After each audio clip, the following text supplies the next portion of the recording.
September 1961. The New Orleans heat was fading, and Ruby, now 7, was ready for her second year at William Frantz School. This time she was filled with excitement. Gone were last year's fear and uncertainty. She put on her new blue dress, tied a red ribbon in her hair, and told Lucille, "Mama, I'm going to see my friends." Lucille hugged her with a smile. "You're even stronger now, baby," she said. Ruby laughed. "I was always strong, Mama." U.S. Marshals still escorted Ruby to school, but the crowd outside was nearly gone. Only a few people stood with signs, their voices faint. Ruby asked a marshal, "Does everyone like me now?" The marshal replied, "Ruby, you've won a lot of hearts." Ruby smiled. She didn't know her courage had changed not just the school, but the entire city. At school, Ruby was greeted warmly. Barbara Henry was no longer her teacher, having moved to a new school, but Ruby's new teacher, Miss Robbins, was just as kind. "Hello, Ruby." "Well, learned so much this year," Miss Robbins said. The classroom now had more kids white and a few black. Tommy, Sarah, James, and Linda were still Ruby's friends. Sarah hugged her. "I missed you so much," she said. Ruby laughed. "Me too." In class, Ruby was more confident. She answered questions, read stories, and ran with friends on the playground. One day, Miss Robbins asked the kids to write about their favorite hero. Ruby wrote about her mother, Lucille. "My mama teaches me not to be afraid," she wrote. Miss Robbins praised her. "Ruby, you have a big heart." At home, Ruby's family was more stable. Abon's new job kept the household running, and Lucille found more cleaning work in the neighborhood. Threats had lessened, but Lucille stayed cautious. One night, Ruby asked, "Mama, is everything okay now?" Lucille replied, "Yes, baby. You've given us a better life." Ruby smiled, unaware that her small step was strengthening school integration in New Orleans. The city was feeling Ruby's impact. More schools began integrating. The NAACP told Lucille that Ruby's courage had paved the way for other black children. One day, a black girl, Mary, joined Ruby's class. Ruby welcomed her. "Hi, I'm Ruby. You can sit with me," she said. Mary nodded shyly. Ruby's confidence was now inspiring others. Ruby wrote in her diary, "School is fun now. I have lots of friends. I want everyone to be happy." She didn't know her story had become a symbol in schools, newspapers, and the civil rights movement. She was just a 7-year-old girl, moving toward a better world with her newfound confidence. October 1961. Golden sunlight bathed the streets of New Orleans, and Ruby's second year at William Frantz School was in full swing. The classroom now buzzed with white and black children learning together. Ruby, now 7, played with her friend Mary and old pals Tommy, Sarah, James, and Linda. One day, Miss Robbins gave the kids a project. Draw your dream city. Ruby drew a picture of all children playing in a park. "Nobody's angry here," she told Miss Robbins. Miss Robbins smiled. "Ruby, you're building that city for real." Outside, protests were history. U.S. Marshals no longer escorted Ruby. Lucille walked her to school.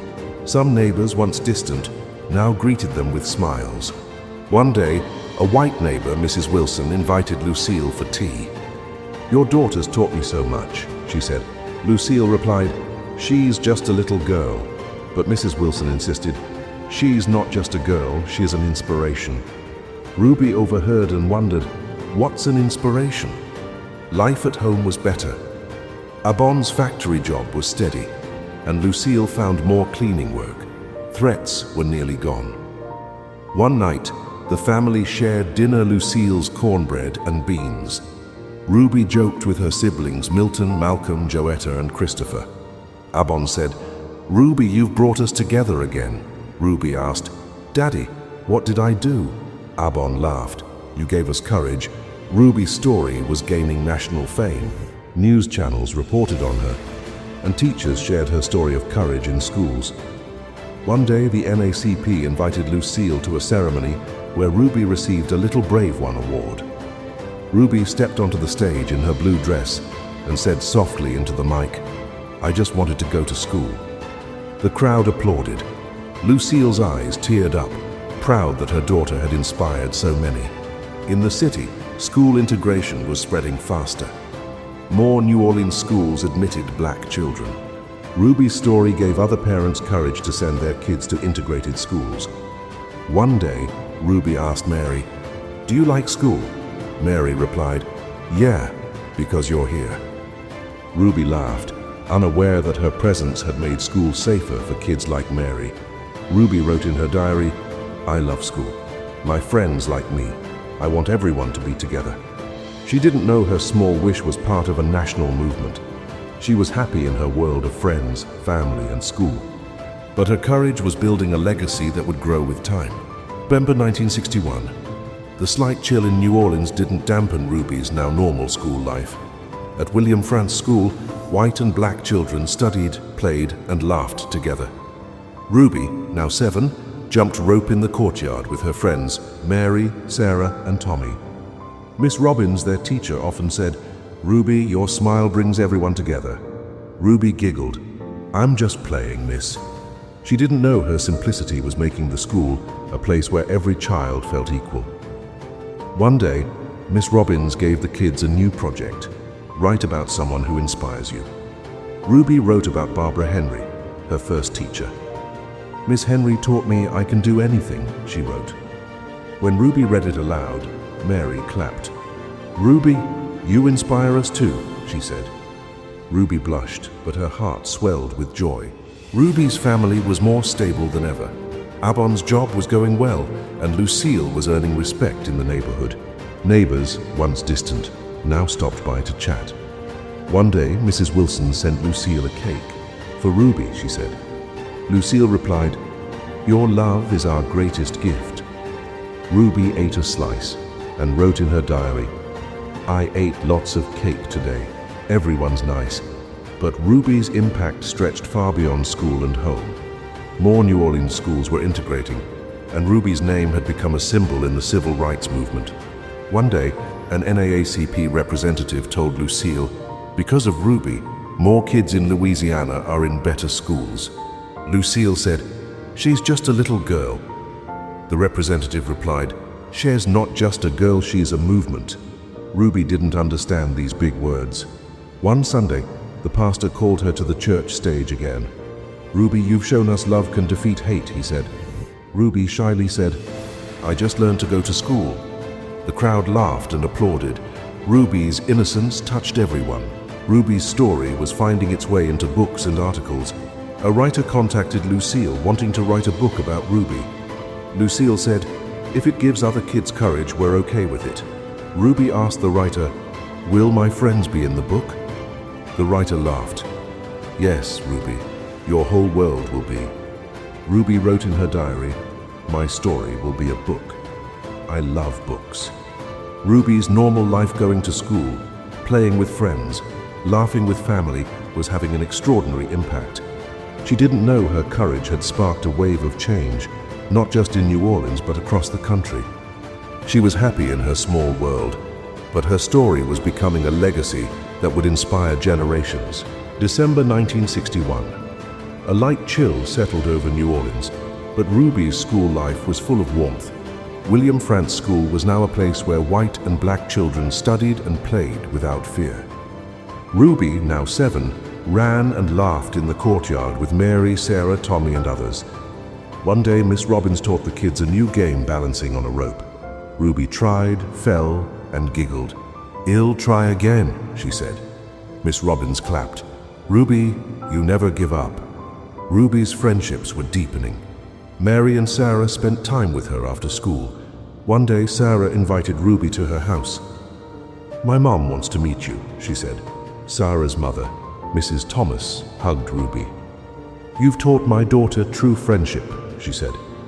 Ruby shyly replied, "I just like Sarah." Mrs. Thomas thanked Lucille too. "Your daughters changed our hearts," she said. Lucille smiled.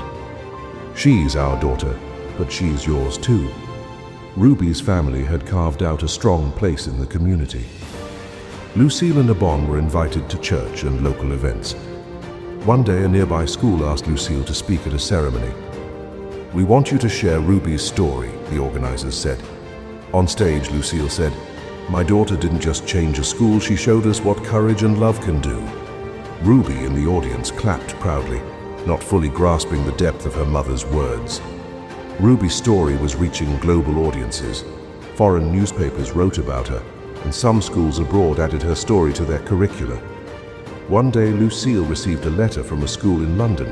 It read, "Ruby's story taught our children that courage knows no color or age." Lucille read it to Ruby. Ruby asked, "Where's London, Mama?" Lucille laughed, "Far away, baby, but you've made it there too." In the civil rights movement, Ruby's story was a shining star. Activists used her name to rally people. One day, an activist told Lucille, "Ruby's courage showed us that even children can spark change." Ruby overheard and wrote in her diary, "I don't know what change is, but I like school and friends." One evening, over family dinner, Lucille asked, "Ruby, what do you want to be when you grow up?" Ruby thought and said, "A teacher, like Miss Henry. He'll teach kids not to be afraid." Abon smiled. "You're already a teacher, baby." Ruby laughed, but her small wish was strengthening a legacy that was inspiring the world. January 1962. The chilly New Orleans mornings couldn't dim Ruby's enthusiasm. At William Frantz School, white and black children now shared a normal routine, studying, playing, and bonding. Ruby, now 7, had carved out a special place among Mary, Sarah, Tommy, and others. Miss Robbins, their teacher, often said, "Ruby, you're a natural leader." Ruby laughed. "I just want to be with my friends, miss." She didn't know her simplicity and courage were making her a role model in class. One day, Miss Robbins assigned a school project. Prepare a play about friendship and unity. Ruby was chosen as her group's leader. "Ruby, you can tell us what to do," Mary said. Ruby shyly replied, "Okay, but we'll do it together." She created a story about jungle animals crossing a river together. On the play's day, Ruby delivered her lines confidently, and the audience clapped. Miss Robbins later said, "Ruby, you showed leadership comes from love and unity." Ruby's family had become a community cornerstone. Lucille and Abon were invited to neighborhood events with respect. One Sunday, the church held a community feast and made Lucille the guest of honor. She told the crowd, "My daughter taught me a small heart can make big change." Ruby, sitting beside her little sister Joetta, listened and thought, "Why's Mama so special?" She didn't realize Lucille's words echoed her own actions. Ruby's story was leaving a deeper cultural mark. Norman Rockwell's painting, "The Problem We All Live With," set to be completed in 1964, was already generating buzz. Art critics called it a powerful symbol of the civil rights movement. One day, a journalist asked Lucille, "Your daughter inspired a world-famous painting." "How do you feel?" Lucille replied, "I'm proud, but Ruby just wanted to go to school." Ruby overheard and wrote in her diary, "People make paintings about me. I like drawing." At school, Ruby's leadership shone in small ways. When a new black student, John, joined and seemed shy, Ruby introduced him to her friends. "John, you can play with us," she said. John gave a small smile. Ruby's warmth quickly made him part of the class. Miss Robbins told Lucille, "Your daughter makes everyone feel at home." Ruby's influence was spreading beyond New Orleans, touching schools, churches, and even art and literature. One evening, Ruby wrote in her diary, "I like being a leader at school. I want everyone to be friends." She didn't know her small wish was fueling a cultural movement. She was just a child, but in her shoes walked the spirit of a leader. February 1962. New Orleans winter was fading, and Ruby's life at William Frantz School was reaching new heights. 7-year-old Ruby was no longer just a student, but a small leader in her class. Miss Robbins made her class monitor. "Ruby, you can keep everyone together," she said. Ruby shyly replied, "He'll try, miss." She handed out books, calmed noisy kids, and helped new students feel welcome. Mary said one day, "Ruby, you're like Miss Robbins." Ruby laughed. "No, I'm just Ruby." One day, the school held a charity event, asking kids to collect books and clothes for poor families. Ruby rallied her friends, Mary, Sarah, Tommy, and John to gather donations from their neighborhoods. "We should help everyone," she said. Ruby donated some of her old books. On the event day, Miss Robbins called Ruby to the stage. "Ruby showed us small steps make big change," she said. Ruby smiled shyly, unaware her small effort was uniting the school further. Ruby's family had become a vital part of New Orleans' community. Lucille and Abon were regularly invited to church and school events. One day, the NNACP nominated Lucille for a Community Leadership Award. At the ceremony, Lucille said, "My daughter taught me courage and kindness can change the world." Ruby, in her blue dress in the front row, clapped. She felt proud but wondered, how does Mama always say such nice things? Ruby's long-term impact was now clear. School integration in New Orleans was a lasting reality, and Ruby's name was forever tied to it. Across the country, teachers shared her story, and some began inviting her to speak at their schools. One day, a nearby school asked Ruby to their annual day. Ruby told the kids, "Make friends at school and work hard. There's no need to be afraid." Her simple words touched their hearts. Ruby's story was also taking root in literature and art. A writer told Lucille he was working on a children's book based on Ruby's story. "We want kids to learn from Ruby's courage," he said. Ruby excitedly asked, "Will it have pictures?" The writer laughed. "Yes, Ruby, pictures like you." Ruby wrote in her diary, "My book will have pictures. I'll draw more." One night, Ruby sat with her family in the kitchen. She asked Lucille, "Mama, why do people think so much about me?" Lucille held her hand. "Because you showed a little girl can change the world." Ruby smiled. She didn't know her responsibilities, and impact had become a story that would echo through time. March 1962. Spring's warmth was returning to New Orleans, and Ruby, now 7, was growing into a mature little girl at William Frantz School. She wasn't just a class monitor, but a trusted friend to her peers. Miss Robbins praised her. "Ruby, you bring kids together like a family." Ruby giggled. "I just want everyone to be happy, miss." She didn't know her simplicity and maturity were strengthening the school. One day, Miss Robbins gave the kids a project. Suggest a way to improve our school.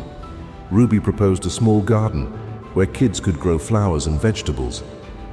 "It'll make school prettier," she said. Miss Robbins loved the idea and asked Ruby to lead the project. Ruby worked with Mary, Sarah, Tommy, and John to plan the garden. They planted seeds, watered them, and cared for them for weeks. When the first flower bloomed, Ruby shouted, "Look, we did it!" Miss Robbins smiled. "Ruby, you didn't just plant flowers, you planted hope." Ruby's family had solidified its identity in New Orleans community. Lucille and Abon took on leadership roles in church and school events. One day, Lucille started a neighborhood group to collect food and clothes for poor families. Ruby joined in, encouraging her friends to bring old clothes from home. At a Sunday distribution, an elderly woman hugged Ruby. "You're an angel, child," she said. Ruby shyly replied, "I'm just helping Mama." Ruby's story was making a profound educational impact nationwide. Many schools added her story to their curricula, and teachers shared her courage with students. One day, a school invited Ruby and Lucille to a Courage and Unity program. Ruby told the kids, "Be good friends and work hard. Everything will be okay." Her simple words inspired them. A teacher told Lucille, "Your daughter's teaching our kids that dreams can come true." Ruby's story was also taking shape in literature. A writer told Lucille the first draft of Ruby's book was ready. He showed Ruby illustrations of a little girl walking to school. Ruby exclaimed, "She looks like me." She wrote in her diary, "My book will have my picture. I'll write more stories." One evening, Ruby sat with her family on the porch. She asked Lucille, "Mama, will I always go to school?" Lucille replied, "Yes, baby. And you'll always teach others." Ruby smiled. She didn't know her growing up and giving back were writing a story that echoed in schools, communities, and hearts. April 1962. Spring was in full bloom in New Orleans, and Ruby's creativity was shining at William Frantz School. 7-year-old Ruby was a spark among her friends, Mary, Sarah, Tommy, and John. Miss Robbins, their teacher, often said, "Ruby, your ideas make our school special." Ruby giggled, "I just want to have fun, miss." She didn't know her creativity was turning the school into a place where every child could raise their voice. One day, Miss Robbins gave the kids a project: paint our school's story on a wall. Ruby inspired her group to show the school garden, children's friendships, and unity. She drew a picture of kids holding hands in a flower garden. "This is our school," she told Miss Robbins. When the wall was complete, the principal praised Ruby. "Ruby, you've given color to our story," he said. Ruby smiled shyly. Ruby's family had become a symbol of community unity. Lucille's neighborhood group now distributed food and clothes monthly to those in need. Ruby joined in, encouraging her friends to donate. One day, Lucille organized a community fair where kids and adults came together. Ruby and her friends performed a short play about friendship and helping others. The audience clapped, and a neighbor told Lucille, "Your daughters made us a family." Lucille replied, "She's everyone's daughter." Ruby's story was growing more inspirational. Teachers across schools used her as an example for students. One day, a local newspaper published an article about Ruby and her school garden project. It read, "Ruby Bridges not only made school integration possible, but taught children unity and creativity." Lucille read it to Ruby. Ruby asked, "Mama, am I really that special?" Lucille hugged her. "Yes, baby. You're a star." Ruby's creativity was finding its way into literature.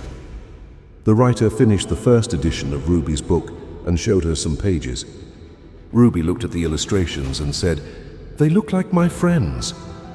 She wrote in her diary, "My book will have my school. I'll draw more." Her innocent excitement touched everyone. One evening, Ruby sat with her family in the kitchen. She asked Abban, "Daddy, will I always make school better?" Abban smiled. "Yes, Ruby, and you'll always bring people together." Ruby smiled. She didn't know her creativity and community contributions were writing a story that was inspiring the world. May 1962. Summer was creeping into New Orleans, and Ruby's second year at William Frantz School was coming to an end. 7-year-old Ruby was a shining star. Her friends, Mary, Sarah, Tommy, and John Loft, played and learned with her.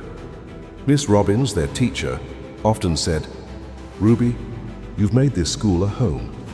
Ruby giggled. "I just want to be with my friends, miss." She didn't know her presence had changed the school forever. The last day of school was a celebration. Miss Robbins held a ceremony showcasing Ruby's garden and wall mural projects. The principal gave Ruby a small award, a shining star inscribed with "Our Inspiration." Ruby clutched it to her chest and said, "I'll keep it in my diary." Mary hugged her. "Ruby, you're our best friend," she said. Ruby's eyes sparkled. Ruby's family had become an inspiring example in New Orleans. Lucille's community group was known citywide, and Abon had earned a respected role in the local church. One day, at a community gathering, Lucille said, "My daughter taught us a small step can make big change." Ruby, sitting beside her little sister Joetta, listened and thought, "Mama's always right." She didn't know Lucille's words were about her own courage. Ruby's lasting impact was felt worldwide. Schools taught her story, and teachers inspired kids with her courage. One day, Lucille received a letter inviting Ruby to a school's annual event. Ruby told the kids, "Make friends, work hard, and spread love." Her simple words touched everyone. A child asked, "Ruby, were you scared?" Ruby smiled. "A little, but my mama said, God was with me." Ruby's story was becoming immortal in art and literature. Norman Rockwell's painting, "The Problem We All Live With," was gaining more attention. and the writer completed the final draft of Ruby's book. He sent Ruby a copy with an illustration of her walking to school. Ruby hugged it and wrote in her diary, "My story's a book. I'll make more stories." One night, Ruby sat with her family on the porch. She asked Lucille, "Mama, will I always inspire people?" Lucille held her hand. "Yes, baby, your story will live forever." Ruby smiled. She didn't know her courage and love had created a legacy that transcended time and borders. June 1962. The New Orleans summer was in full swing, and Ruby, now 7, was enjoying her summer break after a transformative school year. William Frantz School was now a place where white and black children laughed, learned, and dreamed together. Ruby played in the garden with her friends Mary, Sarah, Tommy, and John, where the flowers they planted were in full bloom. One day, Miss Robbins told Ruby, "You've made this school blossom like these flowers." Ruby giggled. "I just wanted to have fun, miss." Ruby's heart was beginning to dream of the future. One afternoon, sitting on her porch, she wrote in her diary, "I'll be a teacher. I'll teach kids they can do anything." She shared her dream with Lucille. Lucille kissed her forehead and said, "Baby, you're already a teacher. You've taught the world courage." Ruby smiled, unaware that her small dream was part of a legacy that would inspire generations. Ruby's family had built a strong foundation in New Orleans. Abon's job was secure, and Lucille's community group was now helping other parts of the city. One day, the mayor honored Lucille and Abon with a community service award.